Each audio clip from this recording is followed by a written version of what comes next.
مطیع الله خنزیر په نامه باندې یو وحشي ځناور په همدغه کابل کې درته که چېرته هدفي وژنې شروع سي قسم ده که یو خبریال موږ نه بیا ژوندی وګرځي که هدفي وژنې شروع سولې یو جورنالست په نوم به له موږ نه ژوندی بیا ونه ګرځي خو د سړي زامن سئ دغه دیموکراسي قانون چې تاسو جوړ کړی دغه ته متحد پاتې سئ د بیان د ازادۍ مخه مه نیسئ که چېرته داسې په ژورنالستانو باندې داسې په سیاسي شنونکو باندې حملې کیږي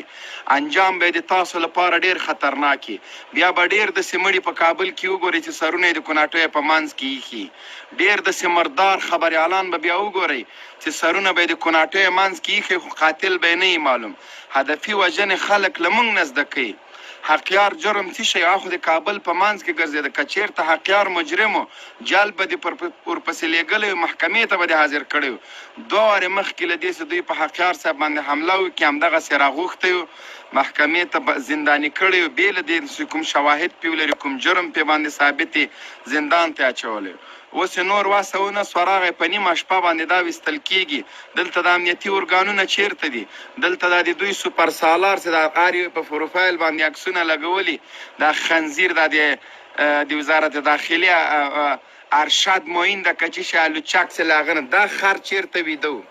دا بې ضمیره چیرته ویده اوس د کابل په منځ کې داسې یو آزاد خبریال او ژورنالست سیاسي شنونکی ویستل کېږي لیکن د هغه خلک نه دي معلوم حمله کوونکي په تیښته بریالي کېږي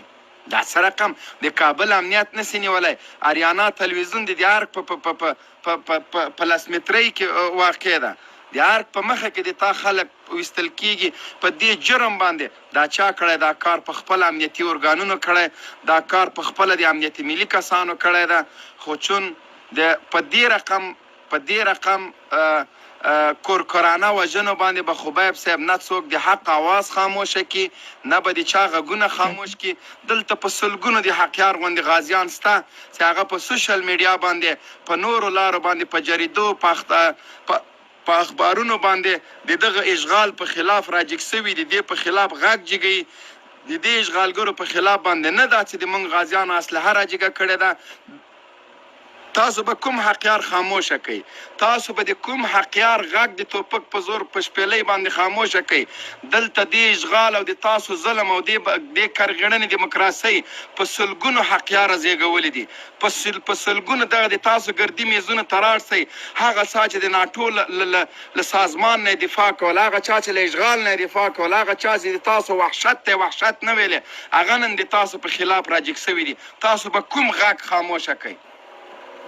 که چېرته دغسې وژنې هدفي وژنې روانې نو سهار له سبا به وګورې د ډېرو ژورنالستانو سرونه به یې کوناټیو په منځ کې پراته وي ډېر ژورنالستان به داسې وي چې د هغه قاتل به بیا نه وي معلوم بیا به چغې نه وهئ بیا به دا نه وایي د بیان په ازادۍ باندې حمله وسوله بیا به دا چغې نه وهئ چې د بیان په ازادي باندې حمله وسوله تاسو خو چې موږ په ګرین ویلج کې حمله وکړو د شورا په بیس باندې هم حمله وکړو د سی آی په مرکز هم حمله وکړو عام خلک پکې مړه سوي عام خلک د سی آی په مرکز کې غول خوري عام ولس هلته دهقاني کوي د سی آی په مرکز کې جوار کري غنم کري که کچالو کري پارک کې دا خلک چې مردار سوي چې تاسو یې عام ولس ده دوی پارک کې اوربشې کرلې کال ته آسونه ساتل دا په کانټینټل هوټل کې زموږ غازیانو چغې ویلې چې خارجیان چیرته دي هلته هم تاسو ویلې دلته عام ولس ووژل سو عام ولس هلته نانبایي جوړه کړې ده هلته شورناخود خرڅوه هلته جوار خرڅوه د عام ولس په کانټینټل هوټل ته خو تاسو مرغۍ په هوا نسي تېرېدلی په لسګونو پیلوټان یې درته هلته مردار کړل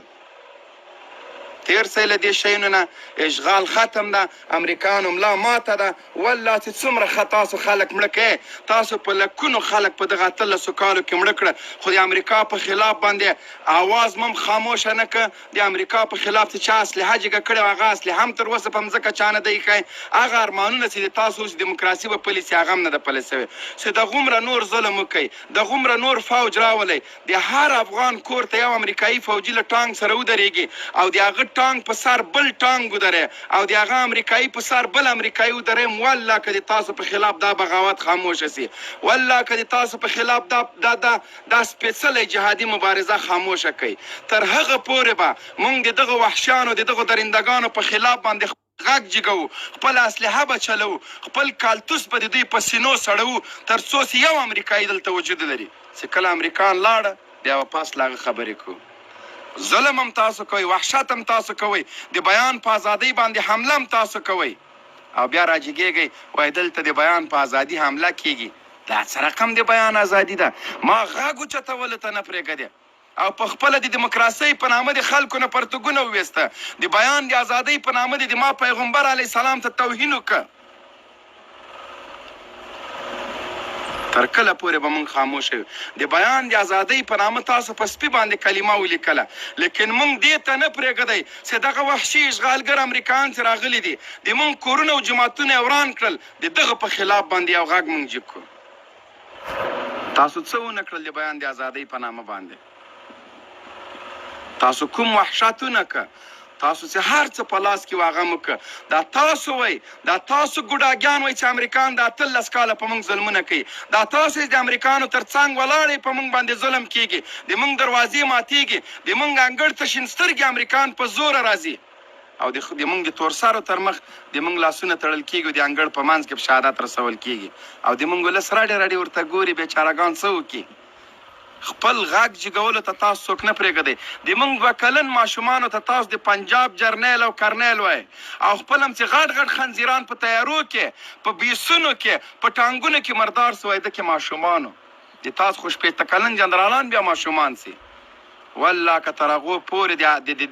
د آرام څکه رانه وکړئ چې تر څو دلته امریکایان وجود لري. موږ الحمدلله لا تر اوسه بې طالبه سوي نه یو، موږ لا تر اوسه بې غازیانو سوي نه یو، موږ سره هغه سرښندونکي لا تر اوسه پورې ژوندي دي چې راځي خدي میلر په غېږ کې مردار که. موږ سره تر اوسه صفي الله غوندې غازیان ډېر په اردو کې موجود دي چې د امریکایانو ارمانونه به له دیموکراسۍ سره په ګور نه باسي.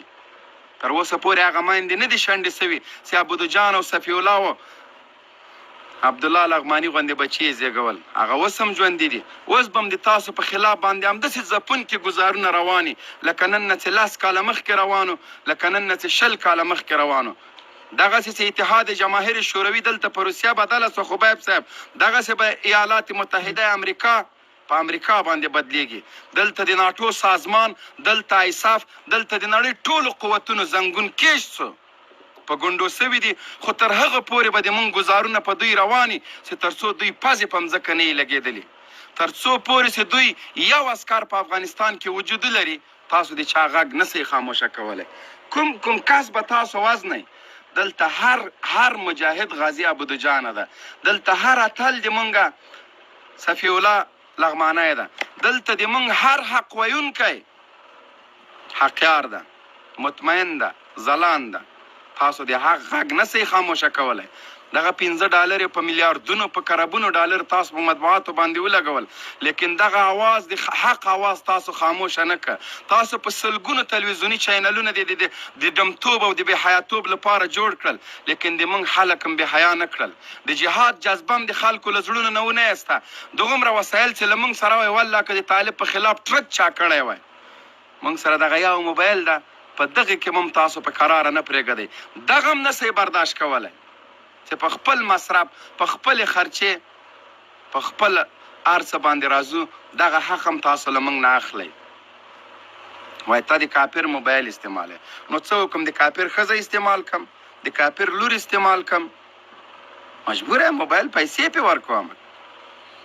فی سبیل الله ما ته نه ده راکړی. دا هغه انفور ټوپک نه دي ستاسو ته امریکایانو درکړي دي، دا هغه ټانګونه نه دي چې د امریکایانو په تیلو چلیږي او دلته د ما په کور باندې چاپی اچي. بیا وایي جګړه بین الافغاني ده. دغه 13 میاشت دغه خبیث حکمتیار چغې وهلې، وایي بین الافغاني نامقدسه جګړه. خنزیره اوس ړوند دې راجګ سه که نه. دغه 13 میاشت د 1400 بمونه امریکایانو د افغانستان په خاوره باندې د دې ګران وطن په سینه باندې بمبار کړی. ای د کلیسا مزدورانو، تاسو د وطن ته مور وایي، د تاسو په مور 13 میاشت 1400 بمونه امریکایانو غورځولي دي. د مور نه به تاسو کله دفاع کوئ؟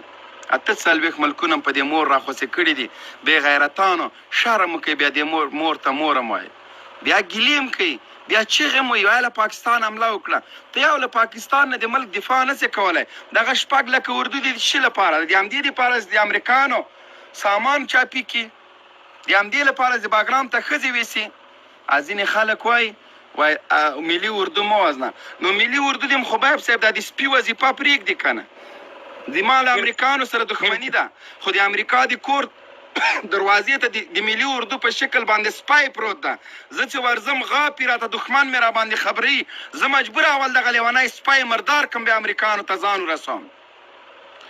د ملي اردو عسکره که د ما غږ اورې اول خو دغومره غیرت وکړه راجیک سه چې په زرینو کرښو باندې د تا نوم ولیکل سي، په امریکانو باندې مستقیم حمله وکړه. که نور هېڅ نسې کولی یو دوه امریکان خو مردار که. که دا غیرت هم نه لرې د امریکانو ساتنه خو مه کوه، پرېږده دا غازیان پرېږده چې ورځ د امریکانو بیسونو ته. تا نه موږ دا تمه نه کوو چې ته غیرت وکړه ته امریکان وله. د امریکانو بیسونو ته د موږ غازیان پرېږده. هغه چې د امریکانو په بیسونو باندې ورځي والته امریکایان ځپي هغه مه ترې خلاصوه. درېیم اپشن دا ده که دغه غیرت هم نه لرې نو دغه بې غیرتي خو مه کوه چې څنګ په څنګ له امریکانو سره راځي او د موږ په کور او په کلي باندې د موږ په جومات باندې د موږ په انګړ باندې دغه شین سترګې امریکان مه رانه نباسه. د خدای روی کولې دومره بې غیرته سوی، کم از کم د یو افغان مور شودې خو به دې خوړلي. دغه بې غیرتي خو مه کوه د امریکانو پر څنګ لکه مینپاله سپی د ما کور ته راځي. تیار د مینپاله سپي کار امریکان در نه اخلي او د موږ په کور او په انګړ را خوشه کړې. بې غیرته تر مخې دغه شین سترګې امریکان د تا د خویندو د میندو تر مخې د تا د ورونه لاسونه شاته تړي، په انګړ کې د تورسرو تر مخې په شهادت رسوي او ته د ملي اردو سرباز بې ناموسه رډې رډې. دا غیرت به تا کې کله راجګېږي. د ملي اردو عسکر امریکان نور څومره ظلم وکړي چې ته ځان ته مینس حیث یو افغان دا حق ورکړي چې تر څو دغه شین سترګې بې غیرته امریکان مردار کړي. ځینې خلک موږ له جګړې له دوام نه ډاري. خبیب صاحب جګړه 4-5 کاره کوي، تا نه کور اخلي، تا نه بچي اخلي، تا نه ژوند اخلي، تا نه خوشحالي اخلي. دې جګړې د امریکانو صلیبي جګړې دا هر څه موږ نه اخیستي دي. نور د دا خلک د جګړې په دوام باندې موږ نه ویروي. د امریکانو دغه وحشي او صلیبي جنګ له ما نه کور اخیستی، د موږ کورونه یې بمبار کړي دي، د موږ جوماتونه یې بمبار کړي، د موږ زلمي یې په شهادت رسولي دي، زندانونه له موږ نه ډک دي، د ما کور کلی وران کړی، د ما ودونه یې بمبار کړي دي، د ما جنازې یې بمبار کړي دي. نور به دا جنګ څومره تاوان ماته ورسي. د جنګ له دوام نه موږ مه ډاروئ. د جنګ له دوام نه هغه څوک وډار کوي چې په کابل او په دوبۍ او په ترکیې او په واشنګټن کې بلند منزلونه لري. افسوس افسوس. دوی د کلیسا مزدوران د کلیسا خیراتو ته ناست نر افغانان دي. دوی په اروپا کې سپي مینځي، دوی نر افغانان دي. دوی هلته سوسیالو ته ناست دي، دوی نر افغانان دي. خو دلته زما غیرتي ولس سینونه بمونه تړي د امریکانو نه خپل د ناموس او د بچو انتقام اخلي. دا بې غیرته افغانان دي. راسه که تودېږي دا سوسیالو ته ناست، دا کلبسو ته ناست، دا د کلیسا خیرات ته ناست، دا د امریکایانو سپي مینځي، دا غیرتي افغان ده. دا له ډار افغانستان ته راتلی نسي، دا غیرتي افغان ده. او دلته چې څوک د امریکانو په مقابل کې تورې او توپک راویستلی دي، سینونه بارود تړي د امریکانو په بیسونو باندې ورځي، هغه بې غیرته افغانان دي. واه واه احوا راسه که تودېږي د کلیسا د مزدور او د سوسیال خور دې عقل او منطق ته وګوره. سبحان الله. نو ټولو ملګرو نه هیله کوم چې د حق غږ به هیڅ کله دوی خاموشه نه کړي. راجیک صاحب په دغه شته وسایلو د امریکانو مقابله وکړي. راجیک صاحب خپل د ورونو تر څنګ ودرېږئ. که جهاد نه صحیح کوئ له امریکانو سره، که دا غیرت نه لرئ چې امریکانو سره مخامخ وجنګېږئ، دغه بې غیرتي خو مه کوئ چې هغه څوک د امریکانو په خلاف جنګېږي دې ته د بل چا غلامانو خطاب مه کوئ. خپل افتخارات بل چا ته مه ورکوئ. دغه امریکا چې نن طالبانو افغانانو په لوړو قربانیو سره ماته کړله، دا افتخارات بل چا ته مه حواله کوئ. دا یقیني چې د بل چا د واس کار نه ده. دا غیرتي افغان د سینو پورې بمونه تړي، خپل د ناموس او د عزت دفاع کوي. دا غیرتي افغان ده چې خپل د سر په قیمت باندې امریکان په زنګون کیش کړل د مذاکراتو میز ته کش کړ هغه امریکا چې پرونه پورې دوه اپشنه طالبانو ته ورکول چې یا به وژل کېږي یا به زندان ته ځئ نن هماغه امریکا د هغه چا تر مخ زنګون کیش په ګونډو ناست ده چې ده ولچک او زولنې ورته اچولې وې 12-14 کاله د ګونتانامو په کرغړن زندان کې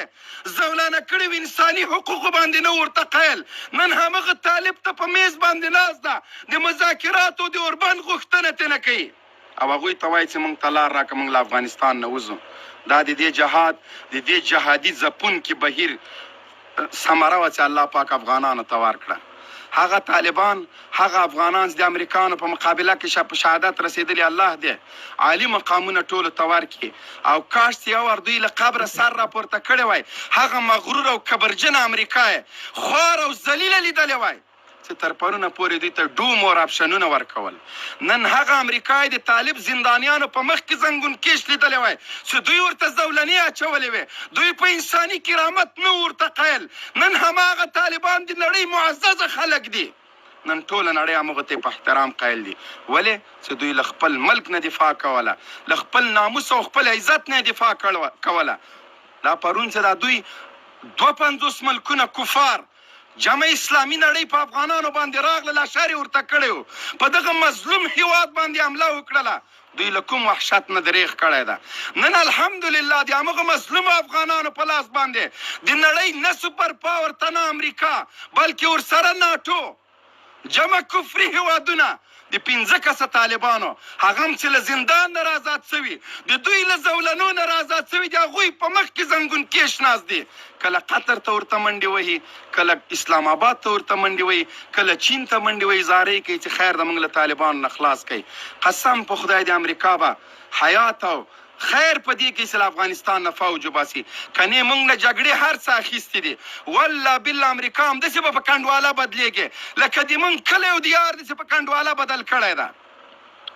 موږ له جنګ له تداوم نه مه ډاروئ جنګ موږ نه هر څه اخیستې دي نور رانه شی نسي اخیستلی جنګ موږ نه ژوند او خوشحالي اخیستی جنګ موږ نه کور او جومات اخیستی جنګ موږ نه مدرسه او منبر اخیستی جنګ هر څه په وینو راته لړلي دي دې نه زیات څه نشي کولی مننه خبیب صاحب الله دې ژوندی لره په اخره کې دغومره وایم دې ملګرو ته جوګنه د بزدل ځوان چې د چا یار شي یار هغه ده چې په سخته کې په کار شي چې لوړ سر د ازادۍ ګرځوی نه شي داسې سر دې له تنو ځینې ګزار شي او چې مینه د وطن وي هیره کړې مین نه ده که د مینې ټول گفتار شي د افغان د افغانیت دا علامه ده یرغلګر چې وویني تندی تریو کې او په قار شي او نرې مه بوله د ښځو په جم ښه ده